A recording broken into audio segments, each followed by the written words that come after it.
Welcome to the last video on the key principles of permaculture. In this last lesson, we will focus on some additional design principles. Observation is the first step in any permaculture design process. Avoid wasting time in thoughtless action and focus on a protracted and thoughtful observation. Therefore, analyze the site and its elements in all seasons. Pattern understanding is a strategic design approach to be pursued to optimize the application of working and functional solutions. The design should favor useful relationships among its elements and time-saving connections among all parts. These connections will create healthy and diverse ecosystems.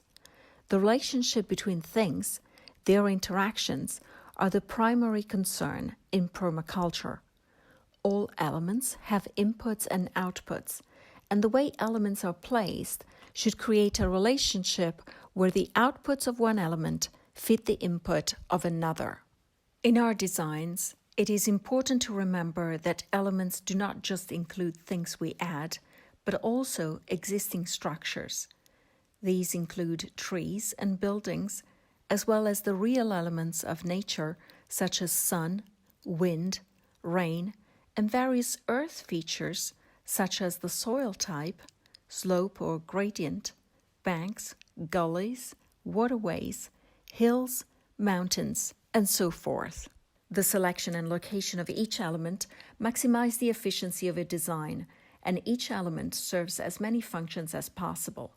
However, the maximization is achievable only when one knows the properties of those elements. This includes its needs, attributes, outputs, and optimum conditions. All this information can be obtained through a functional analysis to identify elements' needs, products, characteristics, and behaviors. For example, if the element under analysis was a plant, it would be necessary to identify the form, the lifestyle, if it is annual or perennial, and the shape. Tolerances would also be important. We would need to consider the light requirements, shade, partial shade or full sun, habitat, dry, moist or wet, low or high elevation, climate, arid, temperate, subtropical or tropical, soil type tolerance, sandy, silty, clay, loamy, peaty or chalky soil types, and soil pH, acid, neutral, or alkaline soil. The main concern behind this principle is to identify the functions that can be labeled as critical, such as water, food, energy, fire protection, and ensure that they are supported in two or more ways. The identification of critical functions is important to ensure that they are tackled properly, and this step creates a checklist that ensures that nothing is left out. Furthermore, the reason behind requiring that each of the potential critical functions be addressed in two or more ways is to promote resilience. It is possible to define a system as resilient when the critical functions can be pursued in the event one system breaks down, which is achieved by building multiple systems. The greatest effects can be achieved with the least change. Try to identify potential leverage points and exploit them to accomplish the most change. To have the most efficient use of energy, it is necessary to carefully plan the placements of elements in the design. Efficient energy planning can be broken down into three categories: zone planning, sector planning, and slope planning. Living systems evolve through time, going from an immaturity to a maturity phase. Mature ecosystems are more diverse and productive than young ones. What this design principle promotes is to assist the forest succession, which is the process through which nature fills empty, barren, or disturbed ground with vegetation that stabilizes and builds the soil. Forest systems are among the most productive and sustainable systems we know. They can produce food if the plants are edible, or provide other useful resources like timber, fibers, dyes, and medicines. Being living ecosystems, they are also important for the provision of biodiversity. Forest succession is an inevitable process, so rather than try to fight it, it would be more efficient to try to work in the same direction to get faster to the destination, a mature forest. We should work with nature and use our energy to do complementary actions to nature's efforts. There are different ways to accelerate the forest succession, such as using existing plants to build soil, introducing only hardy plants initially, raising the level of organic matter in the soil artificially, and substituting the plants of the forest succession stages with useful species of our choice. Renewable sources have the advantage of being reproducible and building up over time. They are also convenient because they store energy, assist yield, and interact with other elements. Every time it is possible to employ a plant or an animal for the functions of our design, it is always the best choice to do so. It is fundamental to plan how to adopt biological resources in the design process.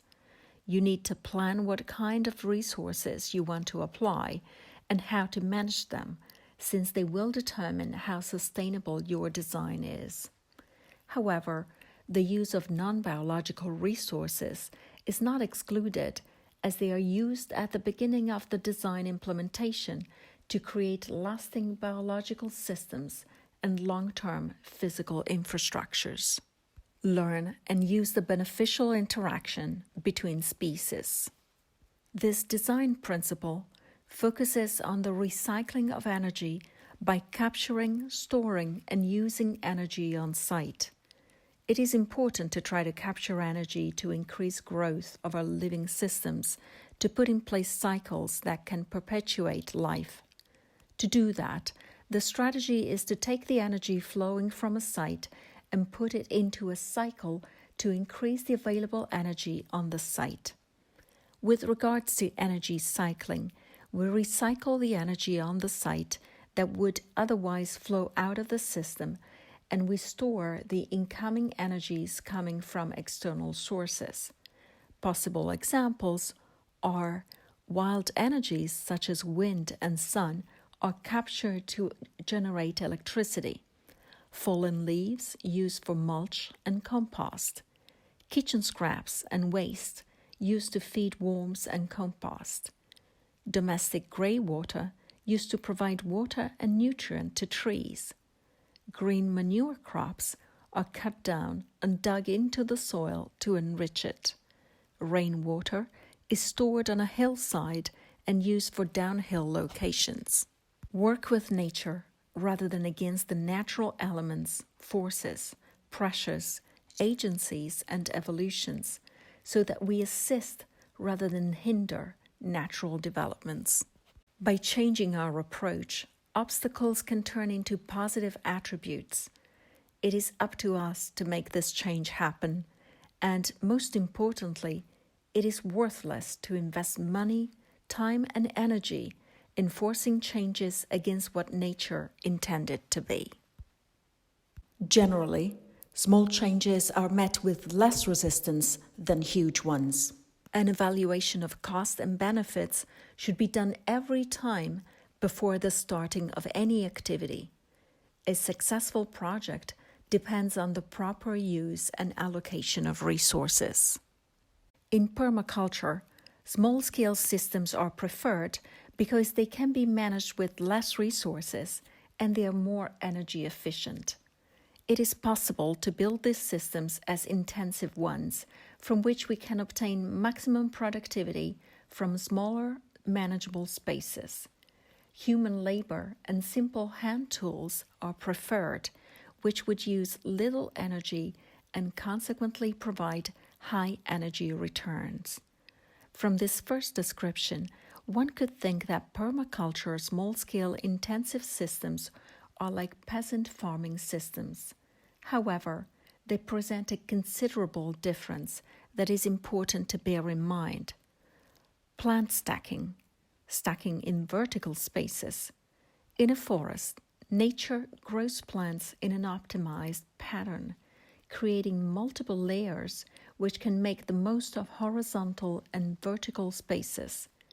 Generally, a forest has 7 layers, and in permaculture, we design food forests to reproduce it. Each action influences the greater environment. In gardening sense, moving biomass and thus tidying the forest floor amasses biomass, removes pests from plants, and turns them into nitrogen fertilizer. Furthermore, it collects seeds and distributes them, contributes biomass to the system, and converts energy from one form to another to create soil fertility.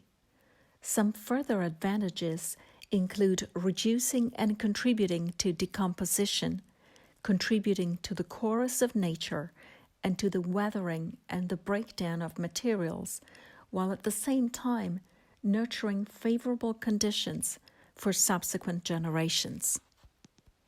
We've come to the end of this lesson. Thanks for watching.